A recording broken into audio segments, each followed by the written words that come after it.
Hello Internet, and today's video is going to be another book opinion. Those videos in which I tell you my opinion on a book, and today's book is going to be When the Moon Was Ours by Anne-Marie McLemore. And this was an interesting book. I think it falls under the category of speculative realism. Am I getting that right? Like that idea where like it's taking place in a realistic world, but like crazy magical things happen, but it's not explained by use of a magic system. These just weird things happen and they're literally happening, but at the same time it's like that's not an odd thing for the world. I don't know what term it is, but it's just like I'm hoping I'm describing this right so you understand what I'm talking about, right? So this book is about a girl who for whatever reason has like this rare disease ability to grow roses out of her wrist. Like there's just an opening in her wrist and she just grows roses.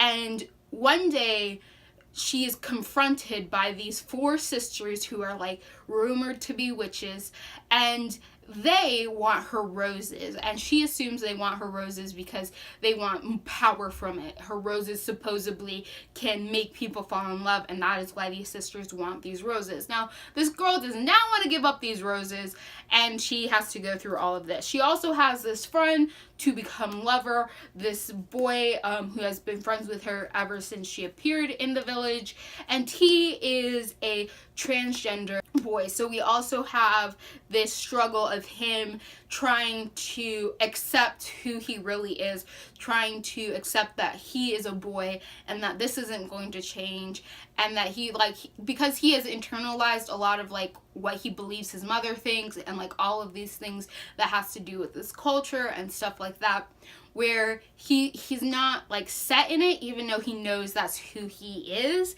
He is like kind of hoping like, oh, maybe one day I'll grow to be a woman, and like maybe one day. So it's like it's half of this book is talking about his struggles and how he has to come and to accept this, and like sort of like the struggles that he's having based on the assumptions that he's making about the world around him, and then how the people in his life are supporting him, but also how this girl is like having some 3-4 girls try to come after her roses. Like there's just some stuff going on in this book. Like I'm pretty sure that summary made absolutely no sense, but it works. It somehow works.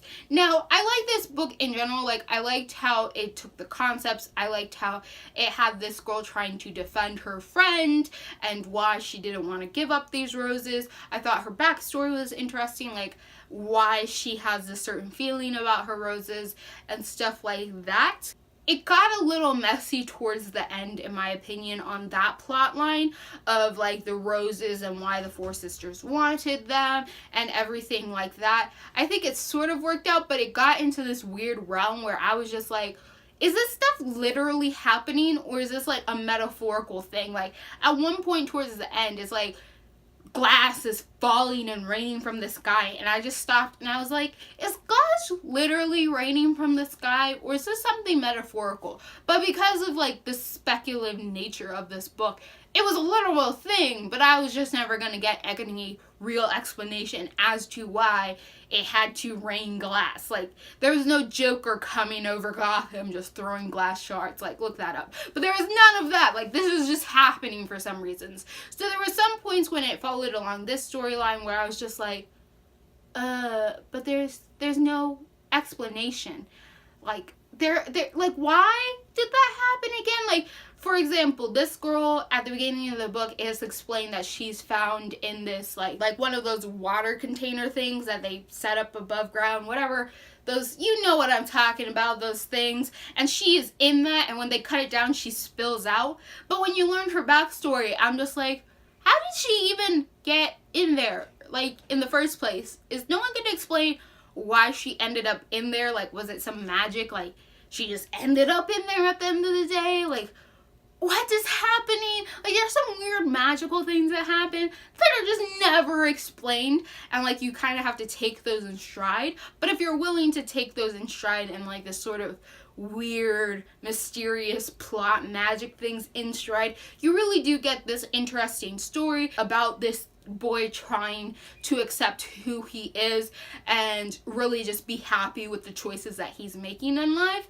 And that was an interesting story. And I looked up this book and this author, and I believe this author wrote this book as sort of a love letter to her husband, who is a transgender man himself. So he went through a lot of these things, and in the course of this book, she is talking about what she saw him going through as she's using this story to kind of put into words these concepts and ideas. I don't think it's an exact one-for-one parallel or anything like that, but she's coming from a place where she has seen this, so it's very apparent in her book for how she is shaping that. So if you want like book that has like queer representation and you're okay with like this speculative, weird and mysterious, I don't know how magic works in this society sort of book, I would say pick up this book and try it. I'm not 100% sure that everyone will enjoy it because it does get pretty confusing at times, but it does have some really great parts to it and really great stories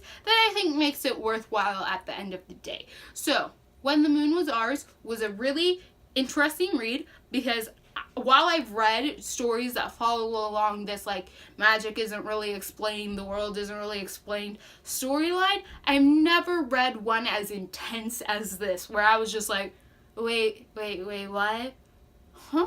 Like, just why is that happening? Like I kept asking myself, what, like, pumpkins turning into glass, like why? Like what is this, some metaphor that I'm not like seeing? I'm not seeing the metaphor going on here. Like that's how I felt in a lot of this book. Like literally weird stuff would be happening and I'd just be like, what?